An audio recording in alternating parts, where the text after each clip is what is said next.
Fakta sejarah 30 tahun terakhir, 70% perang ada di negara penghasil fosil oil. Apakah ini ketidaksengajaan? Sebuah fakta lain adalah jumlah manusia di bumi saat ini mencapai 7 miliar. Spesies manusia itu dalam hitungan 100 tahun ke depan akan menggandakan jumlahnya. Saat ini, dengan angka 7 miliar manusia, alam baru menghasilkan bahan untuk hidup layak hanya bagi 4 miliar manusia. Manusia baru bisa menyuplai separuh kelayakan hidup manusia dalam mengelola alam tadi. Maka banyak negara yang berpikir bahwa 100 tahun ke depan bagi mereka penting untuk menguasai bahan untuk hidup atau ketahanan untuk survivalnya sebuah negara. Survival insting mereka mengetahui bahwa mereka harus mengendalikan dalam tanda petik apa yang menjadi dasar hidup utama, yaitu minyak bumi. Sebelum energi terbarukan bisa memproduksi dengan murah, maka fossil oil masih jadi tumpuan utama. Itulah dasar fakta data kaum akademisi menganalisa 30 tahun terakhir pergolakan peperangan selalu terjadi di negara penghasil fosil oil atau BBM, bahan bakar minyak, karena rebutan mengendalikan minyak bumi oleh hegemoni.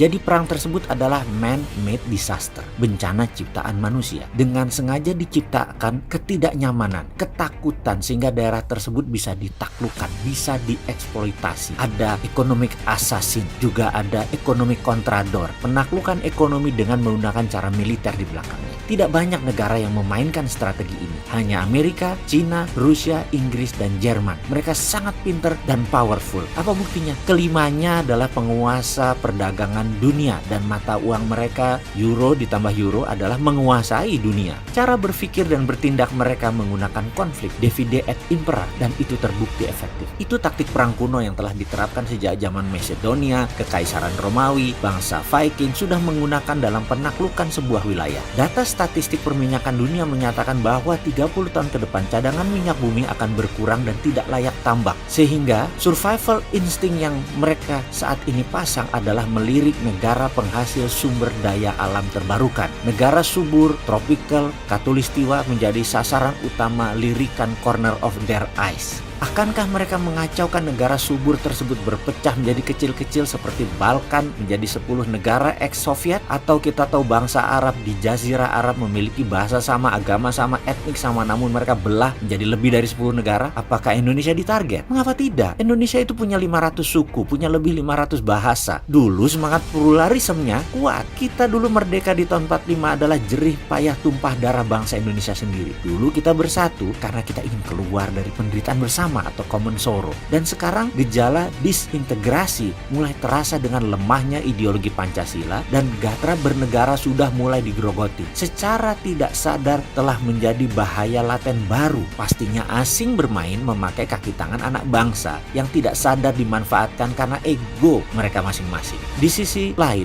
kebersatuan Indonesia berkurang jauh. Residu 0102 masih bertebaran di mana-mana. Residu 2017 Ahok dengan 212 masih tersisa. Sekali lagi, di tahun 45 kita bersatu karena menderita bersama. Sekarang kita tidak bersatu banget karena tidak menderita bersama lagi. Karena ada sebagian yang sudah senang. Siapa saja yang sudah senang? Yang sudah senang adalah terutama pejabat, politikus yang dapat jabatan, dan para orang kaya lama. Kelompok kecil minoritas pengendali ekonomi sejak zaman Orba. Mereka masih senang. Namun mayoritas masih susah ekonominya. Jujur, saat ini Indonesia kehilangan sila kelima, yaitu keadilan sosial bagi seluruh rakyat Indonesia. Ini harus ada solusinya. Ada teori bagus yang disarankan oleh futurolog Profesor John Naisbitt yang sebaiknya dipegang oleh pemerintah sekarang yang namanya secepat mungkin menciptakan common happiness atau bahagia bersama. Inilah yang membuat bangsa Indonesia bersatu. Kita harus memiliki mimpi yang sama. Saat ini kita tidur di tempat tidur yang sama tapi mimpinya beda. Itulah yang terjadi. Sekarang kita harus samakan mimpi kita. Bagaimana menciptakan senang bersama dengan mimpi yang sama, dengan satu rasa. Kita harus menciptakan misalnya propaganda baru. Misalnya Indonesia menjadi tuan rumah Olimpiade musim panas 2032 atau Indonesia tuan rumah World Cup Soccer di Indonesia tahun 2030.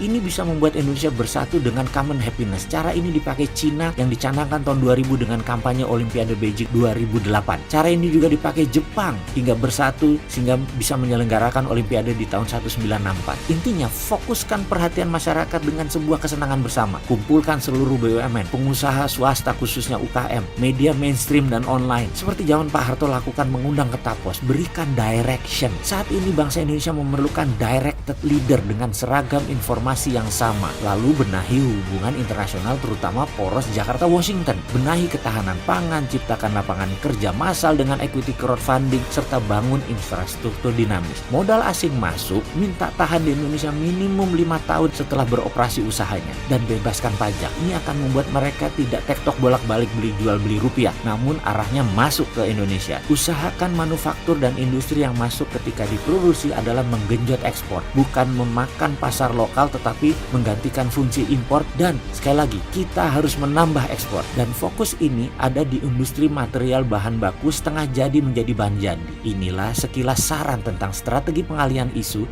di mana sebelum propaganda ini dijalankan, master plan ekonominya harus fix terlebih dahulu. Jangan kebanyakan urusin politik dalam negeri, ketekan partai-partai nanti kita.